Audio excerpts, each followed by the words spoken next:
Pemirsa Hasanah, peristiwa banjir yang melanda ibu kota dan sekitarnya yang telah mengakibatkan kerugian besar menyisakan sejumlah persoalan, termasuk persoalan mushaf Al-Quran.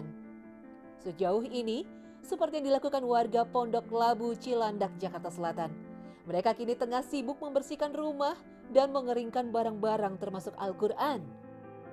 Hampir setiap rumah, Al-Qurannya basah akibat banjir dan tidak sempat diselamatkan.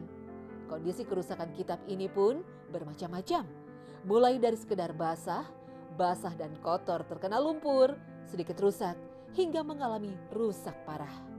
Sebenarnya yang kerendam itu ya ada sebagian, dan hanya ini yang aku amanin, karena ini adalah Al-Quran hafalan anakku. Oh iya.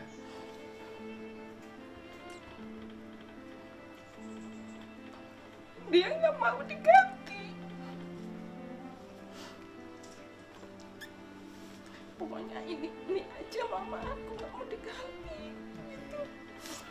Terus dia angin-anginin, Iya. pertama dia angin-angin di si kipas. Iya. Karena mungkin saking cintanya Quran yang awalnya dia hafalkan ya Quran ini. Iya. Saking cintanya, saking udah menyatunya dengan dia, jadinya udah nanti mama ini ya, mama ganti yang baru. Gak mau, pokoknya yang ini. Quran ini pas dari maghrib itu udah ditaruh di atas. Cuman karena perkiraan gak terduga, dia jomplang rak bukunya. Jadi seluruhnya. Al-Quran basah. Iya. Menurut saya kalau yang misalnya masih bisa dipakai, mungkin diperbaiki dengan cara dijilid. Kalau yang udah nggak bisa ya musnahkan mau nggak mau. Lalu, sebenarnya bagaimana seharusnya mushaf Al-Quran yang rusak akibat banjir ini diperlakukan?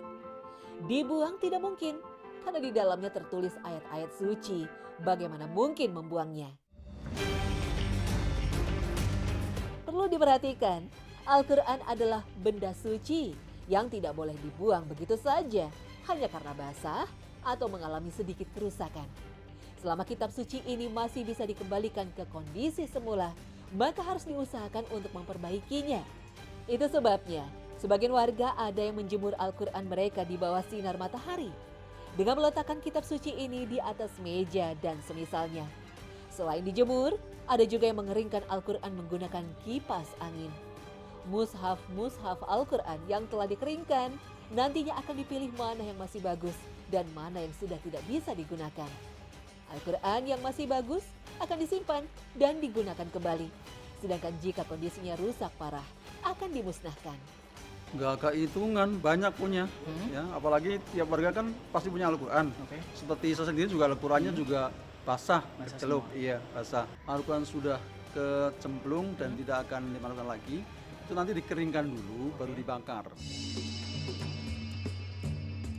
Ya, menurut para ulama, mushaf Al-Quran yang telah rusak dan tidak lagi bisa digunakan untuk bertilawah bisa dimusnahkan dengan dua cara, yaitu membakarnya atau menguburnya di tempat yang tidak dilalui orang. Kedua cara ini bertujuan agar lembaran-lembaran Al-Quran tidak tercecer dan berserakan di tanah yang berpotensi terinjak orang. Ini menunjukkan Al-Quran sebagai kitab suci tidak boleh diperlakukan sembarangan. Meskipun telah rusak sekalipun, umat Islam tetap diperintahkan untuk memuliakan dan menjaga kesuciannya. Allah Subhanahu wa Ta'ala berfirman, "Dan barang siapa mengagungkan apa-apa yang terhormat di sisi Allah, maka itu adalah lebih baik baginya di sisi Tuhannya." Quran Surah Al-Hajj ayat 30. Dalam ayat lain, Allah Subhanahu wa Ta'ala juga menegaskan, "Demikianlah perintah Allah, dan barang siapa mengagungkan syiar-syiar Allah, maka sesungguhnya itu timbul dari ketakwaan hati." Quran Surah Al-Hajj ayat 32. Wallahu a'lam bishawab.